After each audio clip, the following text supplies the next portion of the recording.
የአሜሪካ ግዛት ማብቂያው በይፋ ደረሰ።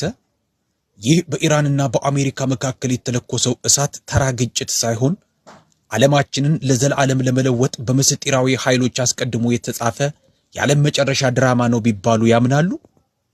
ፕሮፌሰር ጂያንግ በቅርቡ ከብሬኪንግ ፖይንትስ ጋር ባደረጉትና በመላው ዓለም መነጋገሪያ በሆነው በዚያ ድንገተኛ ቃለ መጠይቅ ስለ ኢሉሚናቲ ስውር እጆች፣ ስለ ሳውዲዎች ድብቅ ሴራና አሜሪካ በገዛ እጇ ወደ ጥቁር ገደል እየገባች ስለመሆኗ የተናገሩት ድብቅ እውነት በሚሊዮኖች የሚቆጠሩ አሜሪካውያንን ጭምር አስደንግጧል።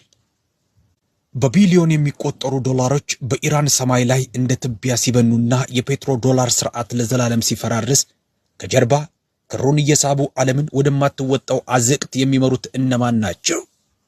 መላው አሜሪካና ዓለም በግርምት እያወራለት ያለውን ይህንን የፕሮፌሰር ጂያንግን ትንተና የእውነት መቀመቅ ውስጥ ከመግባታችን በፊት ሀያላን ሀገራትን እንደ ቼዝ ጨዋታ የሚነዷቸውን እነዚህን ድብቅ ኃይሎችና የተዘጋጀላቸውን ዕጣ ፈንታ አሁኑኑ ይወቁ።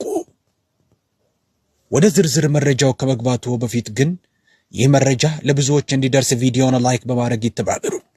እንዲሁም እንደነዚህ ያሉ ድብቅ እውነቶችን የሚያጋልጡ ቪዲዮዎች እንዲደርሱት ሰብስክራይብ በማድረግ የደውል ምልክቱን ይጫኑ። አሁን ዝግጁ ከሆናችሁ ቀጥታ ወደ ቪዲዮው እንግባ።